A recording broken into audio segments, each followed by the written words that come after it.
அடுத்தது காங்கிரஸ் ஆட்சியில் என்பார்கள். நான் மக்களுக்கு ஒன்றை தெளிவுபடுத்த எத்தனிக்கிறேன். என் தங்கை வரலாற்று ரீதியாக சில செய்திகளை சொன்னால், நான் 3 கோணங்களில் நீட்டை அணுகுகிறேன். ஒன்று அரசியல், மற்றொன்று நம் தமிழ்நாடு, 3 சனாதனம்.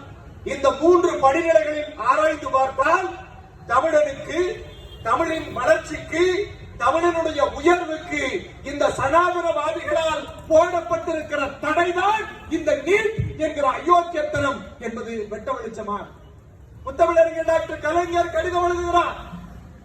அன்றைக்கு கப்பல் சிப்பில் மக்கள் நல்வாழ்வுத்துறை மனிதவள மேம்பாட்டுத்துறை அமைச்சர் கலைஞர் சோனியா காந்திக்கும் அன்றைய பிரதம மந்திரி மன்மோகன் சிங்கிற்கும் கப்பல் சிப்பில் 3 பேருக்கும் கடிதம் எழுதுகிறார். நுழைவுத் தேர்வு எந்த வடிவத்தில் வந்தாலும் எதிர்க்கிற முதல் மாநிலம் தமிழ்நாடு. முதல்